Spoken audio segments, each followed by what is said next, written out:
Notre équipe de recherche s'intéresse à la génétique et à la biologie moléculaire qui sont impliquées dans le développement du cerveau humain et plus particulièrement du cervelet. Notre but est de mieux comprendre les maladies qui y sont liées pour, in fine, améliorer le diagnostic et la prise en charge des patients. Et nous intéressons à des troubles du neurodéveloppement tels que la déficience intellectuelle, les ataxies congénitales, l'autisme et des troubles spécifiques du langage. L'identité de notre groupe tourne autour de, d'une part, l'importance accordée à la clinique et d'autre part, l'aspect multidisciplinaire de l'équipe. Et nous nous appuyons sur l'unité fonctionnelle neurodéveloppement de Necker, des centres de référence à la fois malformation du cervelet et déficience intellectuelle, pour ensuite développer nos projets de recherche. Notre défi dans l'avenir aussi, c'est de pouvoir identifier une cause génétique chez les 40-50% de patients pour lesquels on n'a pas encore de diagnostic.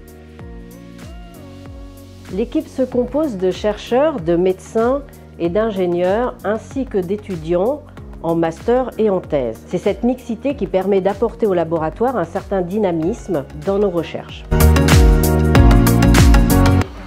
Donc je m'intéresse au gène CAG-NingG. C'est un gène qui a été trouvé muté chez des patients qui présentaient une atrophie du cervelet.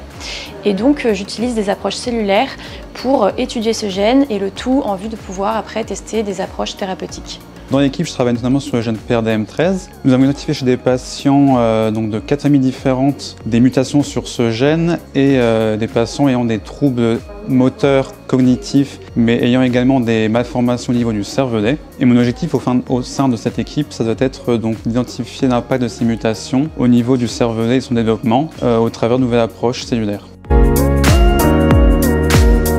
ces maladies rares, comme il y a très peu de cas, nous nous appuyons sur des collaborations avec des équipes internationales, telles que des équipes en Allemagne, en Égypte ou aux États-Unis.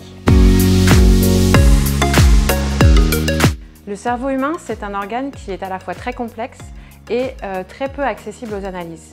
Pour mieux comprendre les pathologies, nous développons donc des modèles, c'est-à-dire des systèmes biologiques plus simples pour étudier les conséquences des modifications génétiques.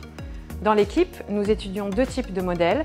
D'une part, le poisson zèbre, qui est une espèce qui présente de nombreux avantages pour l'étude du développement de l'embryon, et d'autre part, des modèles cellulaires in vitro.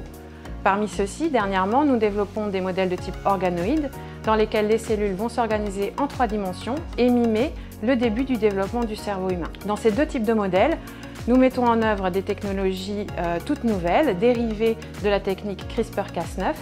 Elles nous permettent de reproduire dans ces modèles précisément les mutations identifiées chez les patients. L'idée est d'obtenir les modèles les plus pertinents pour comprendre les pathologies et identifier de nouvelles pistes thérapeutiques. Pour ces troubles du neurodéveloppement, pour la très grande majorité des patients, il n'y a actuellement pas de traitement. Nous souhaitons donc que l'équipe soit impliquée de plus en plus dans le développement de stratégies thérapeutiques efficaces pour ces pathologies.